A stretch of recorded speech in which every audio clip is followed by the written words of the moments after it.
This is a NASA press statement dated October 27th, 2017. And we are speaking specifically to Jubilee and IEBC, and the position is that they must stop ethnic profiling and genocide in Nyanza. Yesterday, the 26th of October 2017, Kenyans resisted ill-advised attempts by the Jubilee Party to impose a farcical election that has only exposed the country to ridicule and left the nation more divided than ever before. We wish to thank all our supporters who heeded our call to stay away from the discredited polls. We also thank Jubilee supporters who saw the charade for what it is and refused to be part of it.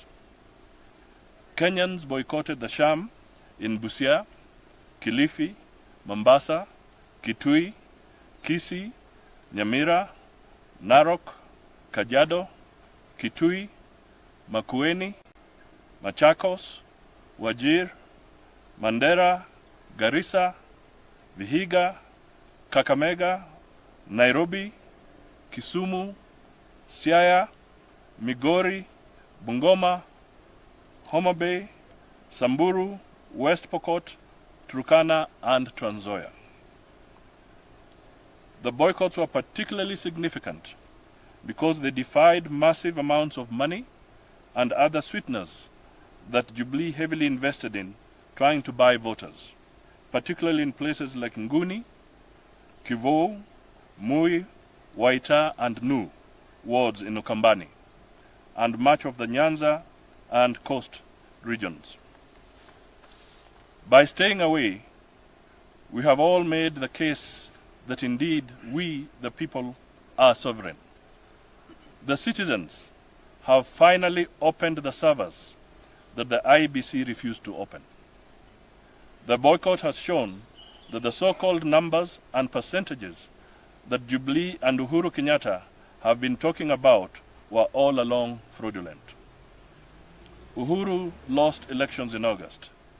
He has again lost this sham one, in which he was basically running against himself. Kenyans everywhere have overwhelmingly made a loud statement against Jubilee's electoral farce. We are profoundly concerned at state profiling of a part of our country with sinister, violent motives that could lead to a massacre of innocent people. We are concerned that the Independent Electoral and Boundaries Commission yesterday, 26th of October, postponed the Jubilee enforced repeat presidential election in the 4 Nyanza counties of Migori, Homa Bay, Siaya, and Kisumu to tomorrow, the 28th of October 2017. The Commission cited insecurity as the reason for postponement, saying it would conduct the election after security has been beefed up. This is a wicked attempt at ethnic profiling of the Luo people. Beefing up security here is a euphemism for state preparation to unleash even more lethal force and state violence into these counties than has been witnessed in recent times. We are deeply concerned that Jubilee has now militarized elections. Conducting elections is now being used as an excuse and platform to commit genocide. This is well in line with this government's agenda against the people of these 4 counties. Following the Supreme Court's invalidation of the presidential election on September 1st, the state, through the Ministry of Interior and the National Police Service, has systematically profiled Luo Nyanza as an intransigent zone for the purpose of genocidal pogroms. It has gone on to subject the residents to state violence and terror in which precious lives have been lost. Under the pretext of quelling violence, the police, together with militias in police uniform, have brutalized the residents of the 4 counties. They have killed children, the aged and other innocent people who are not even involved in the peaceful demonstrations against the Independent Electoral and Boundaries Commission. In places like Migori and Bungoma, an official state of emergency appears to have been declared. We note with keen concern that armed and uniformed state agents are now breaking into homes and houses and flashing out innocent people for torture. People are not allowed to walk in formations of more than 2 persons. We are asking IEBC to call off the forced polls. The motive is clearly wicked and evil, and the entire process a sham. Beyond this, we are concerned that this state-sponsored violence is now spreading to engulf parts of West Kenya and Nairobi. We are perturbed about the mayhem in Bungoma today and the loss of life there earlier. Elsewhere, Regan Omondi Otieno was killed in Kariadudi Estate in Babadogo, Nairobi. Paul Omina was shot dead in Mathare North, and Joseph Onyango in Busia Town. He is currently undergoing treatment. 19-year-old George Odhiambo was shot dead in Kondele in Kisumu. Whichever way you look at it, this government is unhappy that the people have rejected it. It has elected to fight back through violence, death, and mayhem. The so-called fresh elections in Luo Nyanza is only an excuse to massacre unarmed citizens. It is also instructive that this zone is largely a Seventh-day Adventist church region. We caution state agents against disrupting Christian worship through a meaningless election exercise, and even worse, violence. In the event that IEBC refuses to listen to wisdom and instead goes on with these meaningless forced polls, we advise the people not to walk into this trap of death. We call on the residents of these counties to stay away from the planned polls. End of statement.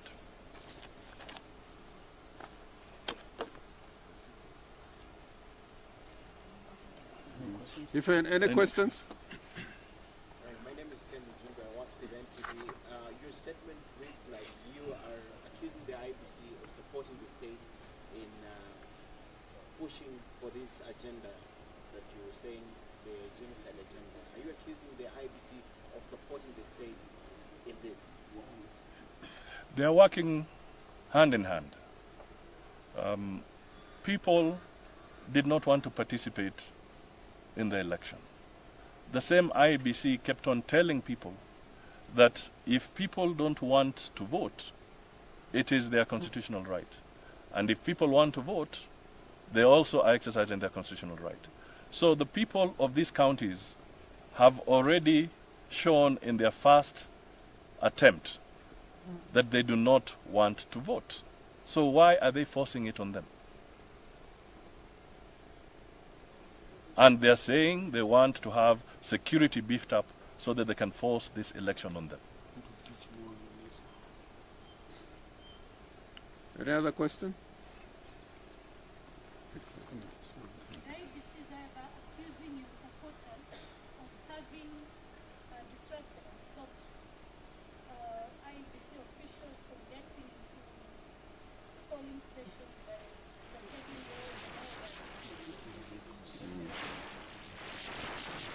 I can tell you that those are Kenyan citizens who are expressing their disapproval of what IEBC is doing.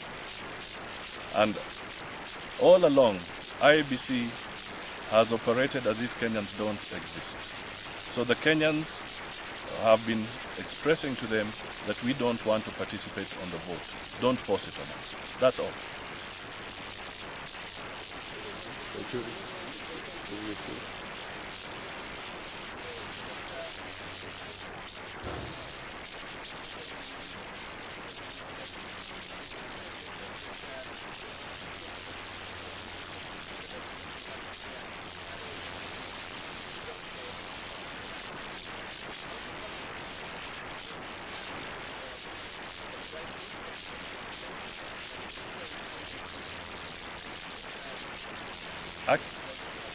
Actually, it's not our duty to help the IEBC, because the IEBC knows very well that they have proceeded with an unconstitutional process. So we are not going to sanitize what they have done, and they should stop intimidating people, because they are the ones who know very well that they failed to follow the proper procedure.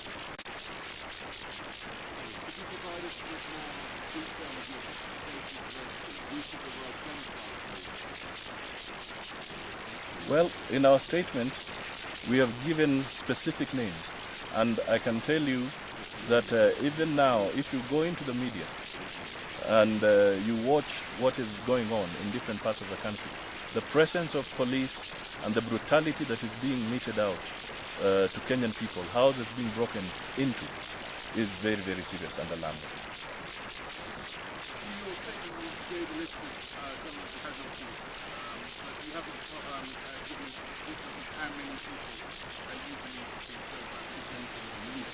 We may not be able to give you the numbers, but since the election was flouted, our estimate is that close to 70 people have died.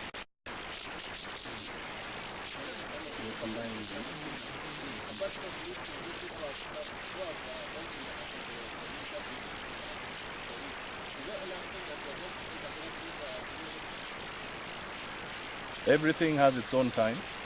The first thing we are trying to convey to our people at this point in time is that the first repeat election tomorrow, we want to make sure that they are not injured, and we're telling them to stay away, because they might walk into a trap where they will be injured. That is our priority. We don't want any lives to be lost.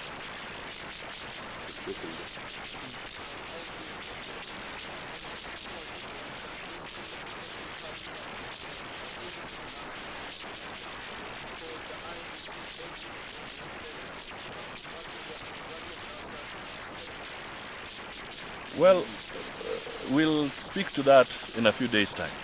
Let me be very candid on that. But let's just put it this way, that in my statement, I did say something about the Kenyans finally opening the servers. It speaks volumes, because what it means that the voter turnout that has now been manifest, and you have all captured it across the country, and the tally that is coming through, then you ask yourself the fundamental question. If Jubilee had the 8 million plus votes, how could they lose their support of almost 4 million people within a space of 2 months? That's the fundamental question. Okay.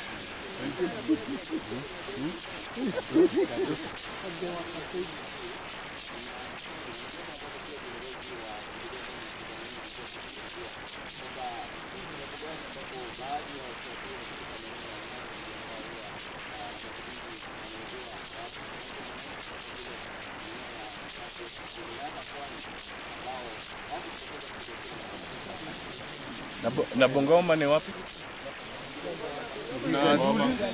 Na Athi River jana, Bangladesh wamepiga watu huko.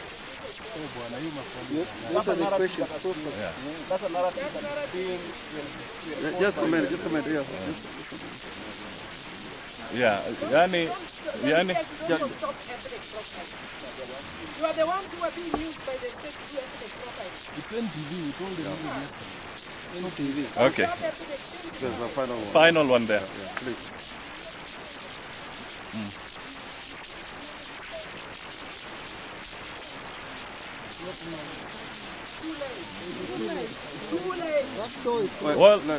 Well, all I can say at this point in time, that is Mr. Uhuru Kenyatta speaking. All right? And I cannot speak for him. Okay? So he is the one to elaborate what he means.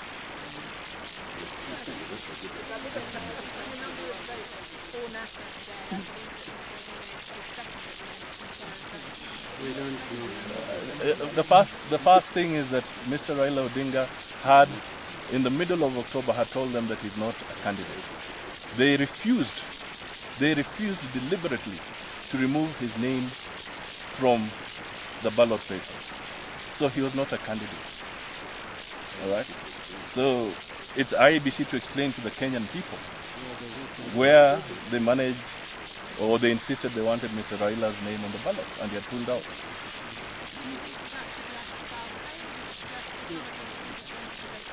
I think the position is that IEBC has been exposed. They had planned to do what they did on the 8th of August, and with Mr. Raila Odinga pulling out of the race, their game has been exposed, and they do not know what to do in order to try and sanitize their flawed process. So. Special.